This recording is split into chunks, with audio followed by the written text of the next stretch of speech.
नमस्कार, इन खबर में आपका स्वागत है। मैं विद्याशंकर तिवारी हूँ।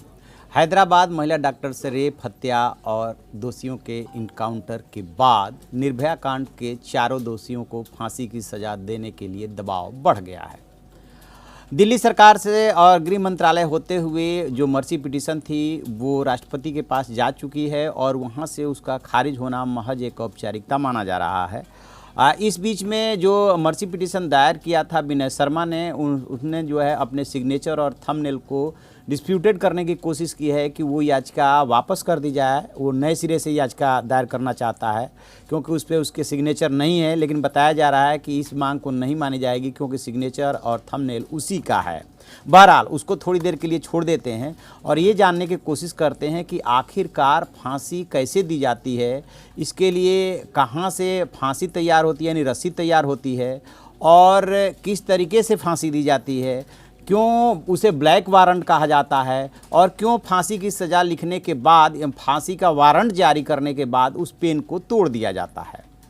तो सबसे पहले हम उस रस्सी के बारे में बात करते हैं। देखिए, उस रस्सी को बोलते हैं मनीला रस्सी और पूरे देश में सिर्फ एक ही जगह फांसी की रस्सी तैयार की जाती है, वो है बक्सर जेल।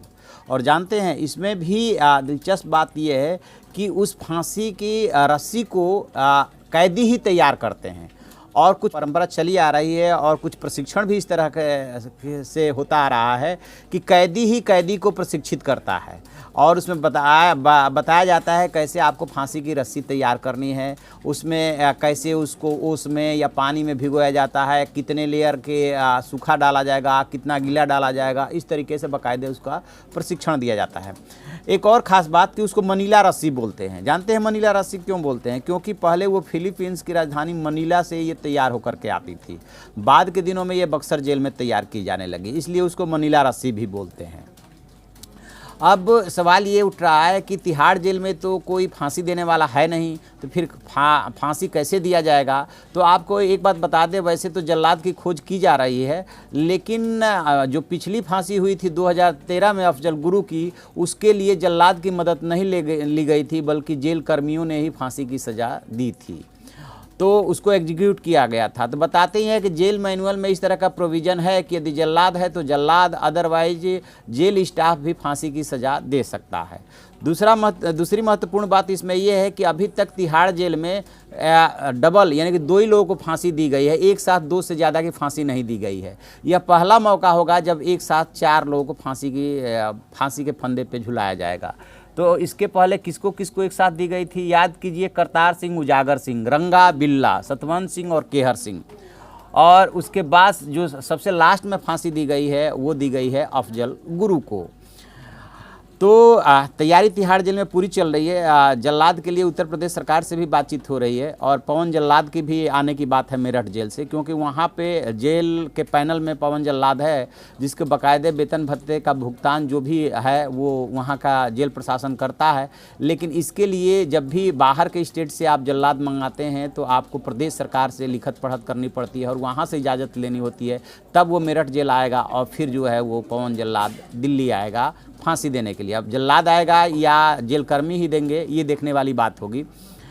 बहरहाल अब हम बात करते हैं उस कि कैसे फांसी दी जाती है।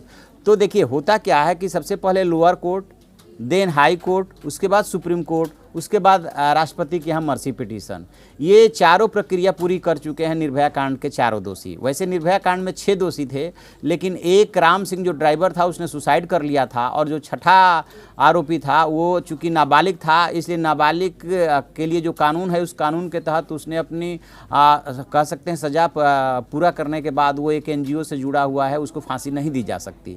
तो अब 4 बचे हैं और इन चारों में से जो मुकेश है, अक्षय ठाकुर हैं, विनय शर्मा हैं और एक और है, तो इन चारों को फांसी की सज़ा दी जानी है।